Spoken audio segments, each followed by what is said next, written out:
Does a hybrid car really make more sense to buy than a regular gas car?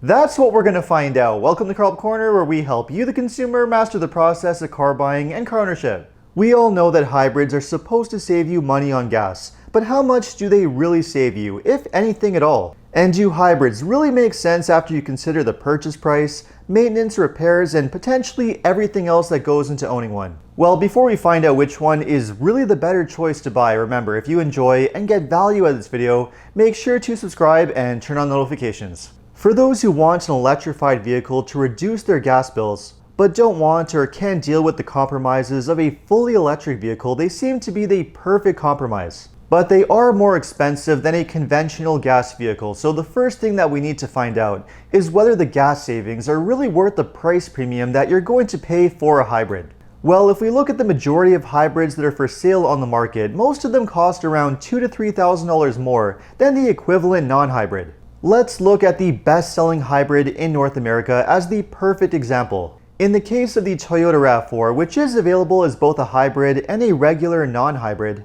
the hybrid version costs approximately $1,600 to $1,800 more. Now let's take a look at the fuel economy ratings of both versions. The conventional non-hybrid RAV4 has a combined city highway fuel economy rating of 29 miles per gallon, which is about 8 liters per 100 kilometers. Whereas the hybrid has a combined fuel economy rating of 40 miles per gallon, which is 6 liters per 100 kilometers. So given that the hybrid is roughly 25 to 30% more efficient than the non-hybrid, if you were to spend around say $2,000 per year on gas, you could realistically save anywhere from $500 to $700 per year on gas. Which means that the initial $1,600 price premium that you paid for the hybrid should be paid off in around 2 to 3 years. Now of course, the real world scenario could vary by quite a bit, depending on what type of driving that you do, how much you drive per year, and how much you actually pay for the car at the dealership. For example, it's well known that hybrids are a lot more fuel efficient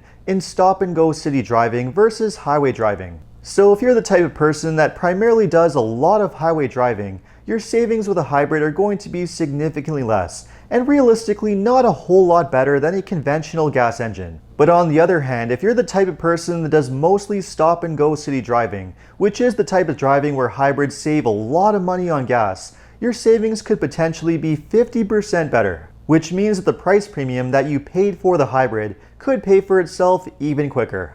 And the RAV4 hybrid is certainly not alone. When you look at most of the available hybrid models from brands like Toyota, Honda, Kia, and Hyundai, including a few others, in most of these cases, the hybrid models that they offer are at least 20 to 30% more fuel efficient than the equivalent non-hybrid. And the price difference between the hybrid and non-hybrid versions has been coming down over the years, to the point where you only have to spend a couple $1,000s more if you want to go with the hybrid version. Now I know what some of you are saying, gas savings are not the only thing that you need to consider. What about maintenance and repairs? Do hybrids cost a lot more money to repair and maintain than a comparable non-hybrid?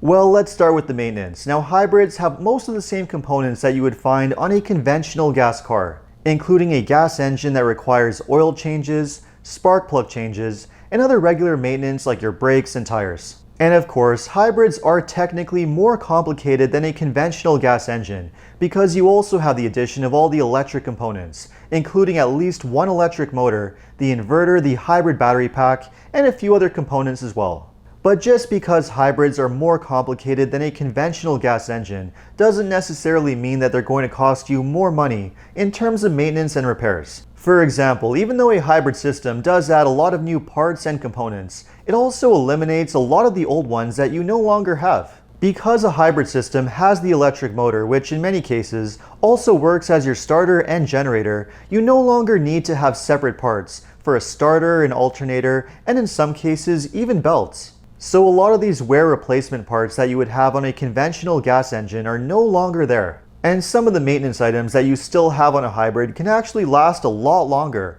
like for example the brakes. Because a lot of hybrids make use of regenerative braking, using the friction energy to slow down the car, the brakes can sometimes last 2 to 3 times longer than a conventional gas car. When it comes to reliability and repair costs, what actually matters a lot more than looking at a hybrid versus a conventional gas vehicle is buying from a brand that has a strong reputation for reliability in the first place. And if you look at the car brands that have the most experience with making hybrids, brands like Toyota and Honda that have been making hybrids for over 2 decades, their track record for reliability is extremely strong.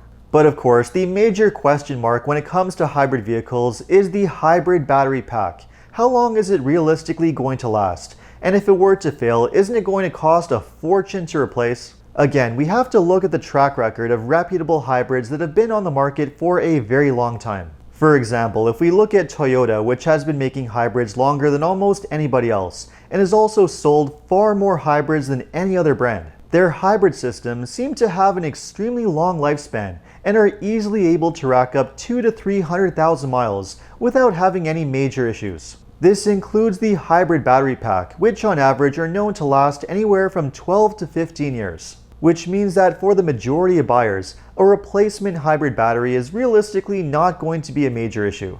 And even if in the really rare situation you did need to replace the hybrid battery, you don't necessarily need to buy a brand new one from the manufacturer. There are more and more third-party options for remanufactured or rebuilt hybrid battery packs becoming available all the time. And in most cases, these third-party batteries can cost a fraction of the price of a brand new OEM battery and still come with a very similar warranty and guarantee. So you really don't need to be concerned about spending several thousands of dollars on a replacement hybrid battery, especially if you buy one of the most popular hybrids from a brand like Toyota. Because not only will the batteries last far longer than the owners realistically need, but if you do need to replace them, it can be done for a very reasonable price. Not exactly cheap, but not a deal breaker either. Now, even after all of that, if you're still a little bit skeptical as to whether you're going to save a lot of money with a hybrid, there is one other factor that you have to keep in mind, and that is resale value. Even though initially you will have to spend around $2,000 to $3,000 more to get a hybrid versus a conventional non-hybrid, you will eventually make that money back on the back end with very strong resale value. The reality is that hybrids are incredibly popular in the market with really strong demand. In fact, the demand for hybrids far exceeds any other vehicle type that's out there right now, including full EVs, to the point where many popular hybrid models have extremely long waiting periods because they're so back-ordered. In some areas, you could even be waiting over 1 to 2 years to get your hands on one. So with such incredibly strong demand and very limited supply, the resale value of hybrids has gone through the roof. So it really doesn't matter if you have to spend a few $1,000s more to get a hybrid car, because whenever you decide to sell it or trade it in down the road, you are easily going to be able to get all that money back, if not even more. Which means all those bonus savings that you're going to get from spending less money on gas is really not going to cost you anything. And then of course, we have another major advantage with hybrids, which is the environmental benefit. Because most hybrids are at least 20 to 30% more fuel efficient than non-hybrids, that means around 20 to 30% less carbon pollution. And depending on where you're located, a hybrid vehicle can actually come very close to a zero-emission vehicle like an electric car when it comes to its greenness. And that's because manufacturing a hybrid car has a much smaller carbon footprint than manufacturing a full EV. And because hybrids don't need to be plugged in and charged like an electric vehicle, if your electricity comes from fossil fuels, well, you're not going to have to worry about the environmental impact there either. But of course, not everything is perfect when it comes to hybrids because, as mentioned, the demand for them is incredibly strong. And in most cases, you will have to wait a really long time if you want to purchase a new one. But not only that, but in certain areas, especially across the US, you might still encounter dealerships that are attempting to charge markups for them. Now, this is certainly not an issue everywhere, and depending on where you're located, it might not be too difficult to find a dealership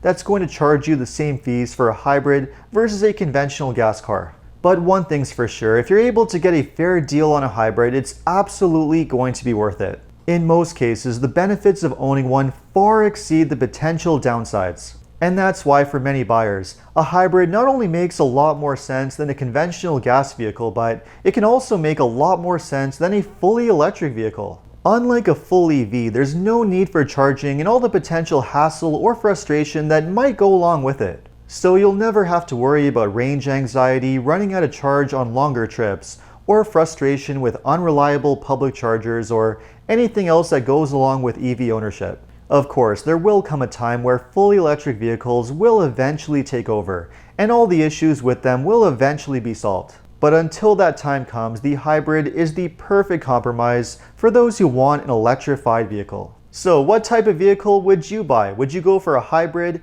a conventional gas vehicle, or a fully electric vehicle? Let me know in the comments. And if you enjoyed this video, make sure to like and subscribe. You can also take a look at my other car videos by clicking these links over here. Make sure to follow me on TikTok and Instagram. And if you need additional car buying advice, recommendations, or help with getting a great deal on your next new car purchase, make sure to visit carhelpcan.com. Thanks so much for watching, and see you next time.